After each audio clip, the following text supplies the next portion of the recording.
Hello， 大家好，我是小雪，欢迎大家观看这一次的圣夜安魂颂。我相信这个是有分上集跟下集的吧，毕竟是单飞凡格，我相信的。而且呢，周年庆马上就要到了，我相信这个影片上的时候呢，周年庆已经过完了吧。我有一种怀疑，不要怀疑，应该是吧，字幕组。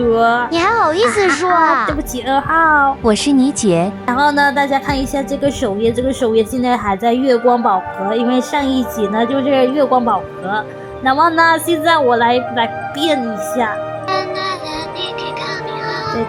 对，据说呢，那个什么国服的暖暖的原配音回来了，有点开心的感觉吧。虽然呢，周年庆的 PV，是原配音吧，不要新的配音，新的配音我觉得有点没有情感灵魂可言。要新配音吧，新配音的话感觉呢就很容易的出戏，而且呢，它不是我喜欢的那种暖暖的感觉，就有一种想要吐槽，在奇迹暖暖或者是无限暖暖都没有这个问题，为什么一来到闪暖换新的 CV 就出现这个问题啊？哎呀，事不宜迟，我们先来讲一下这个套装吧。这个套装呢，是放大了好久啊，我真的是很放弃治疗，但是呢，在想吧，对吧？暖暖讲句话呀，暖暖不说话吗？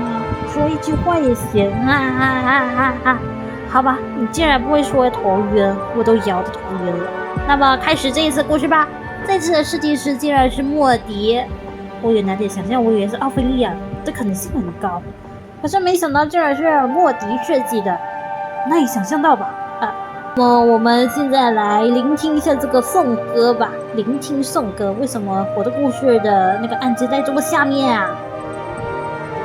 信鸽王国辉光大教堂外，圣洁的金光笼罩天幕，辉煌灿烂的天国之门上流畅着神圣的光晕，连旗般一层层的荡向人间。精灵们在这金光之中呼求衰老，又在神明的恩赐下重获青春和光辉，痛处令他们更加虔诚恭顺，哀声祈求着神明的救赎。银发乐师演奏的末日颂歌响彻大地，婉转流畅的旋律汇成一道道柔软的细丝，制成无形的密网，捆缚住这些迷途之人。人们如同被提线操纵的木偶，神情逐渐变得光顾空洞，身体在敬畏与崇拜中微微站立，匍匐在新生的神级脚下。这个旋律很熟悉，好像在哪里听到过。无比熟悉的旋律涌到唇边，就连歌词几乎都在呼之欲出。末日，渴望末日的降临，干燥炙热的黄沙扑面袭来，神秘巍峨的通天塔在眼前飘然一闪，冉冉上升，光辉纯净。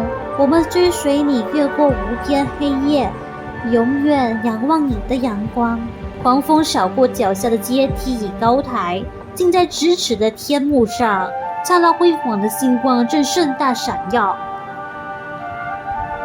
我们在通天塔听到的那支古曲和纽因岛上的欢乐颂，原来都是这支末日颂歌的一部分。一直以来，莫迪都在为这一刻准备着吗？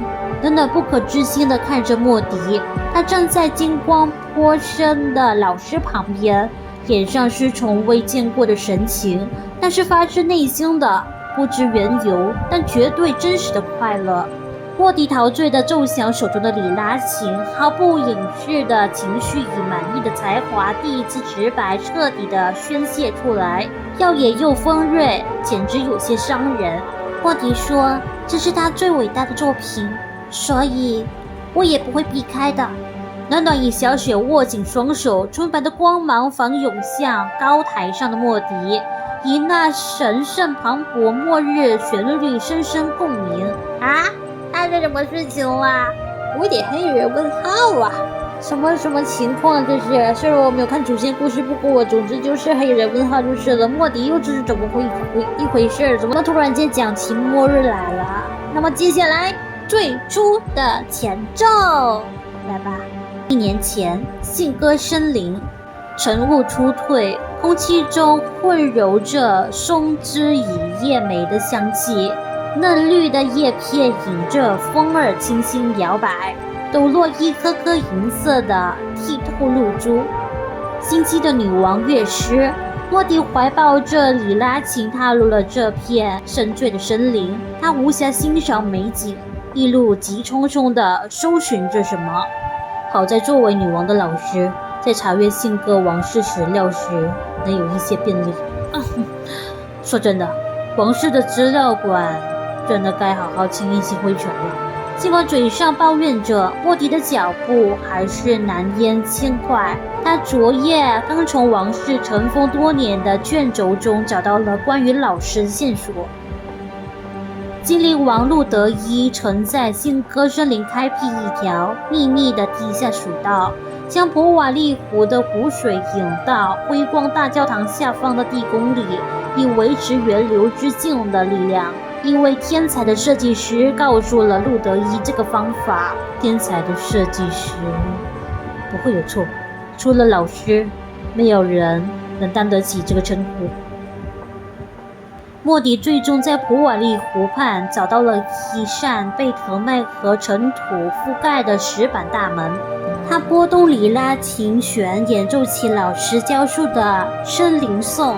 300年前诞生于森林的远古乐章与森林自身共鸣着，森林旧日的记忆重现于此刻。藤蔓褪去，尘土散去，大门轰然打开，莫迪迈入一条幽深曲折的暗道。沿着暗道穿过灯火通明的地下暗河，走了很久之后，一道石刻的暗门挡住了去路。悠然婉转的旋律在莫迪指尖响起，唤醒了一段遗落在此地的古老记忆。彼时河道尚未建成，两个身影站在暗门前，一个有着最光辉灿烂的光翼，另一个则是一身朴素长袍的年轻人。那位光之精灵正是传说中的初代精灵王路德伊，她的美丽与威严令所有目视者垂下眼目，可当她望向身边的人，目光竟有些恳切。最后这件事，我希望你能帮助我，我很快会离开王城。在我回来之前，有没有让源流之境的衰弱变慢的方法？这个话题激起了青年的兴趣，于是他还未通晓全部的真理，落满星辉的眼目因无解的难题被提出而闪烁光芒。很快他就得到了答案，不顾尘土沾染他的衣袍，他俯下身去，指尖在地上绘画出一道缓梯的河道脉络，用最初诞生了他的湖水滋养他，将他带回去，或者将湖水带来。路德伊将河道走势牢牢记下，他深知眼前的年轻人只是为写下了真理的注脚而快乐，并不在意王国与精灵的未来。但他到底是不甘地开口，不止源流之境，奇迹大陆的一切都将湮灭。里尔里德，你不是普通人，你看到的世界与我们截然不同，你难道一点都不想拯救世界吗？里尔里德平淡的反问顿时令路德伊哑口无言。年轻的先知没有留意精灵王的反应，只是自顾自的走神。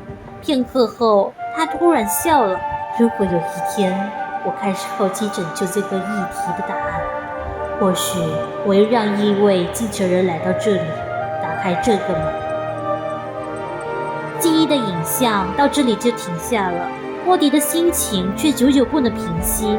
除了那些远超时代的音乐和设计，这还是他第一次真正意义上看到老师留在奇异大陆上的东西。莫迪记忆起儿时的某天，老师曾对他说起源流之境一直在等待着，等待一个能够唤醒他的人。我的继承人，唤醒源流之境。莫迪注视着眼前的暗门，源流之境就藏在这扇门后的地宫内。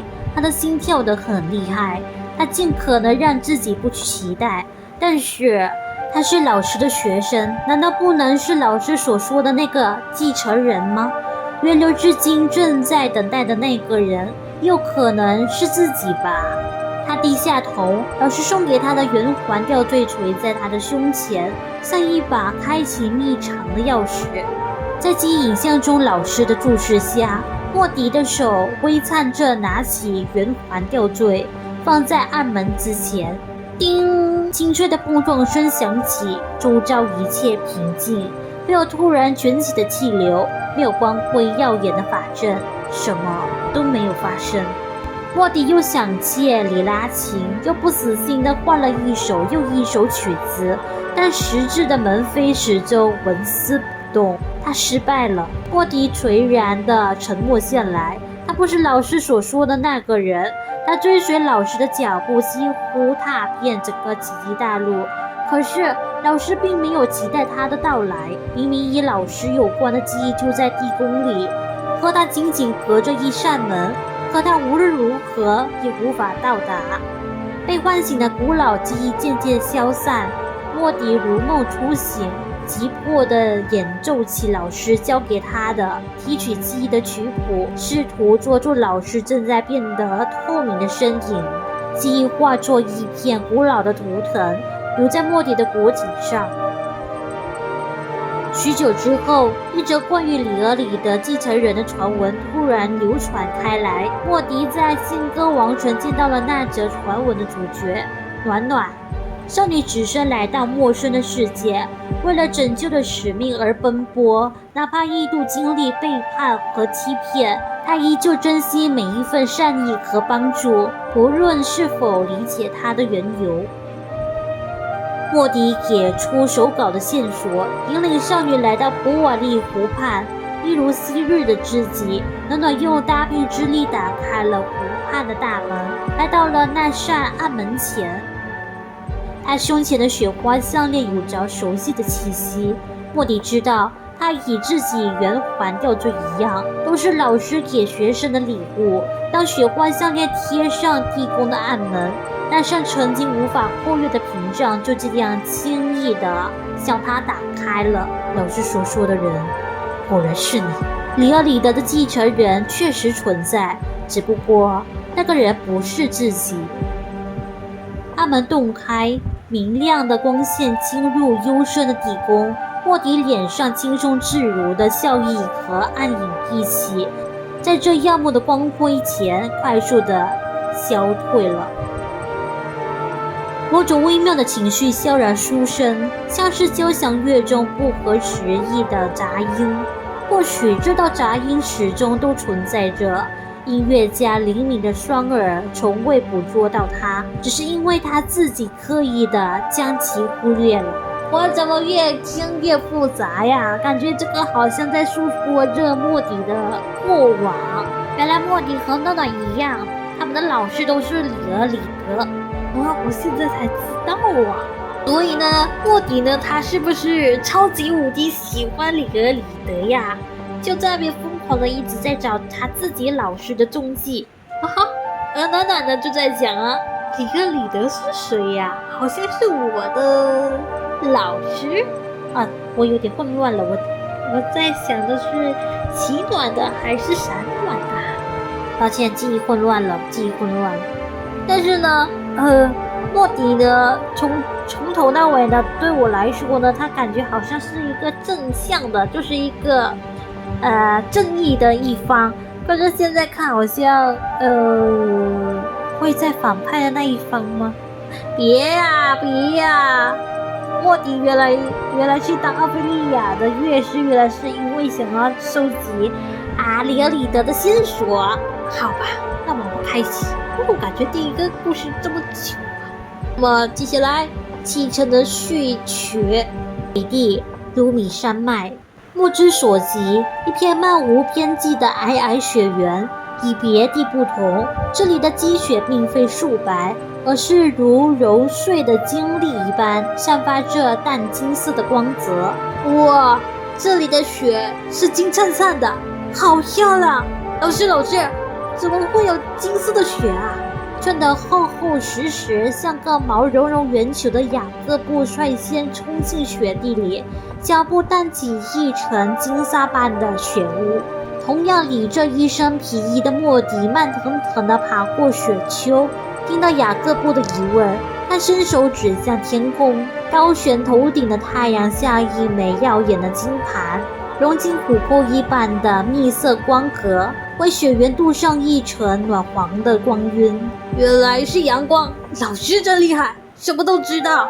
不过我们是要去荒原吗？怎么改成来北地了？要不是我能说会道，和当地人换来厚厚的皮衣，老师就都坏了。莫迪没有回答，他理紧了身上的皮衣，望着金色的雪原思索片刻。你就在旅店附近玩，我要去见一个人。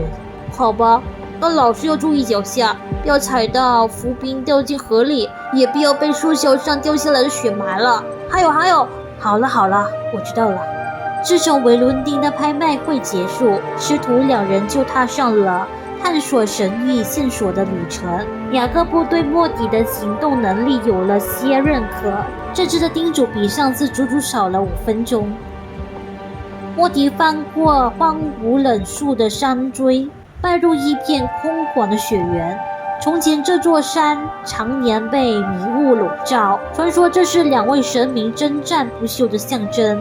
可不久之前，迷雾突然消散，露出一轮金色的太阳，日轮高悬头顶，金色光芒如锋锐的利剑，径直射向大地，穿透她的身躯，将她的丈夫以意识尽数展露在流金雪原之上。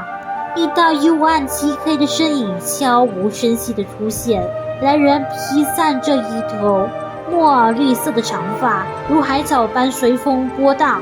他面上的雪鸦面具透着一股阴寒，雪鸦的双目深深地紧盯着莫迪。欢迎来到北地，最伟大的乐师。如果我没有记错的话，你应当就是伊索尔，侍奉旧神的祭司。我就有话直说了，神谕和启示梦是你们的手笔吗？莫迪离开维伦丁不久，启示梦便再度降临。这一次，梦中不但有纷飞的战火、预兆末日的神谕，还有这位女祭司的身影。你不会无缘无故地出现启示梦中，引导我来到此地，是旧神的意志吗？旧神陨落，他留下的迷雾已被驱散。此刻照耀北地的是白日的光辉，新的神邸降下谕旨，他需要你的帮助。像你这种低位的祭司，轻易改信新的神明也没关系吗？哼，我的生命与信仰既有归处，从未背叛。无论新神或是旧神，我向他们寻求帮助，都只是为了带回与北地血脉相连的网。你很执着，在执着这一点上，我和你是一样的。追寻之人为自己的信仰献上了一切，以换得星辰的垂顾，这是很苦有之的道理，你应该能够理解。面对伊索尔意味深长的注视，莫迪难得的沉默片刻，随即转换了话题。那么你说的这位新的神明究竟是谁？这位神明你应当十分熟悉，他从小就关注你，照顾你，你一定会想见到他的。女祭司的声音像夹杂着雪莉的阴冷北风，轻而易举地钻入莫迪心底最隐秘的角落。莫迪彻底沉默下来。伊索尔走上前来，将一页乐谱递给莫迪。他纯白的眼眸望着遥远的金色山峰，张开一抹怀念的笑意。玛格丽特带来南国的信仰之后，用他吃养的皮质已然毁名的自然神，让他以战争已消落的旧神之名重临于北地信仰的顶点。但这片山脉的北地少数背弃旧神信仰那位神明的地方，也是最适合觐见他的地方。传说这里的人们会将贡品带到雪原中原，唱起歌谣呼唤神明，神则会化作黄金巨龙降临于此。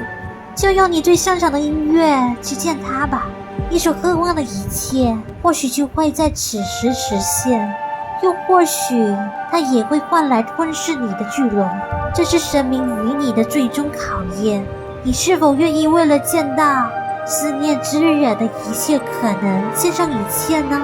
莫迪毫不犹豫地奏响了里拉琴，神明谱谱的曲调扩散开来，以盘横在这片土地上的古老记忆共鸣。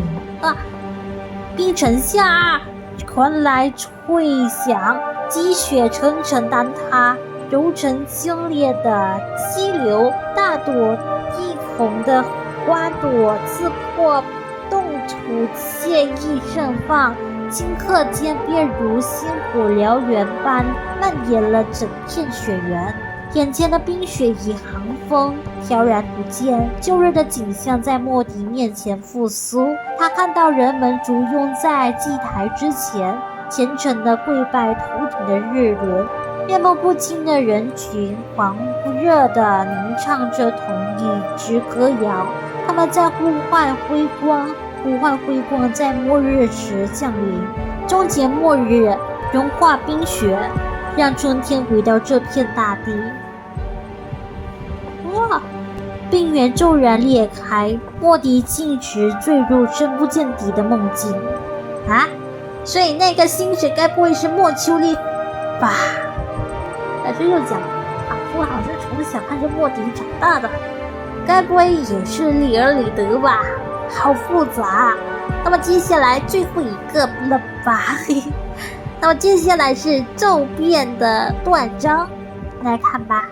莫迪揉揉眼睛，从繁花飘开的春日梦境中醒来，老师就坐在他的身边，安静地翻阅一本厚重的书籍，而16岁的莫迪躺在老师膝边打了个盹，做了个柔软的浅梦。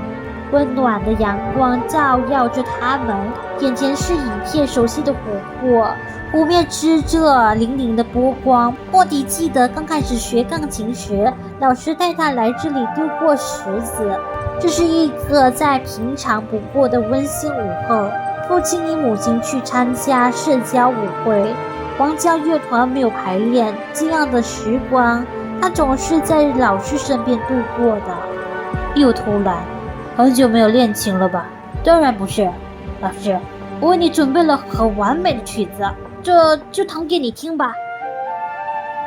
莫迪转过身，眼前赫然是熟悉的琴房，钢琴纯黑的漆面光可见人，琴盖上的铃兰花鲜嫩芬芳，花瓶旁摆着幸福满意的全家福照片。莫迪自信满满的在钢琴前坐下，音符在他指尖化作跃动的彗星，晶莹又活泼地环绕在他身畔，闪烁着幸福的光芒。莫迪抬起头，却赫然发现琴房不知何时已被幽暗深邃的星海吞噬。老师的身影突然消失，随即出现在遥不可及的天边。老师，等等我！莫迪急切地起身，向着老师的背影追去。通往繁星的音阶在他脚下一层层伸延开来，但距离老师总是差一些，还差一些。不够，只有幸福是不够的，幸福无法创造出真正伟大的艺术。于是曾经闪烁着璀璨光辉的幸福骤然枯萎，成了身后灰败残损的过往。莫迪没有回头哀嚎，只是一心奔向远方的繁星。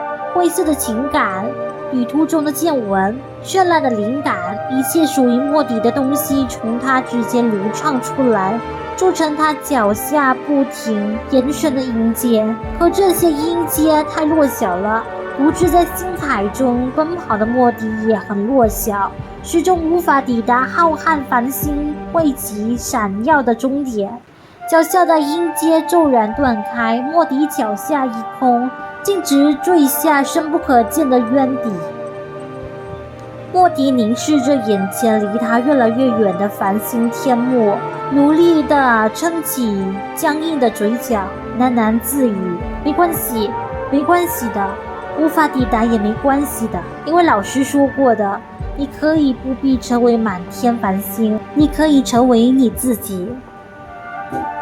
可两个人影在眼前悄然闪现，莫迪看到了粉色的异界少女，星光为他汇集而来，在他脚下铺陈出光滑璀璨的无尽长路。他也看到亚麻发色的平凡少女，金色的羽毛笔绘画出璀璨星图，曲折的星光指引着他一路向前。他们一同回过头来看向莫迪，事事怜悯，事事同情，也事事在发问：你还想抵达吗？你要如何抵达这片星海？真的没有关系吗？无法抵达也没有关系吗？又或者这只是退而求其次的自我安慰，失败者的自我催眠？不，他想要抵达，他想要得到老师的认可，他想要被注视，被期待。可莫迪心知肚明，老师从未对他赋予期待。那么老师，你为什么会选择我作为学生呢？虽然你从不曾对我有过期待。亚麻发色和粉发的少女背负着老师的期待，渐行渐远，唯独她被留在原地。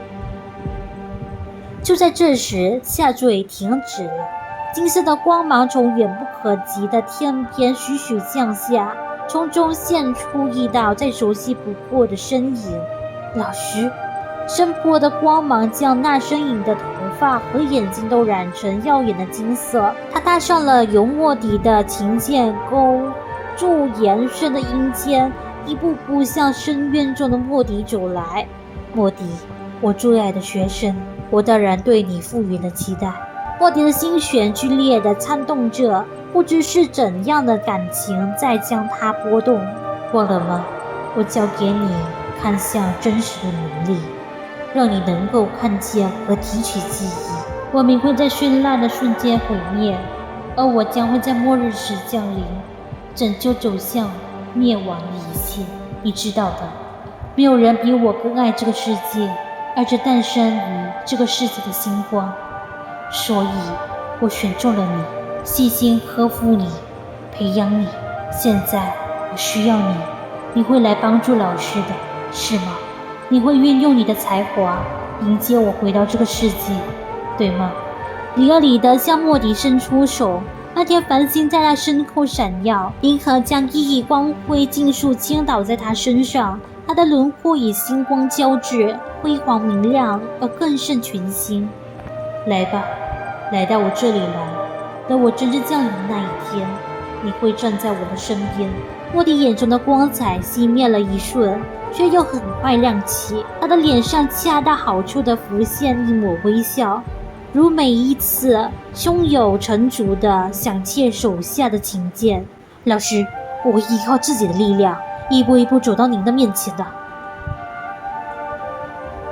莫迪睁开双眼，耳边传来隆隆的巨响，四周雪山上的冰雪正在融化，雪水自四面八方喷涌而下，汇聚成一片最清澈冷冽的湖泊。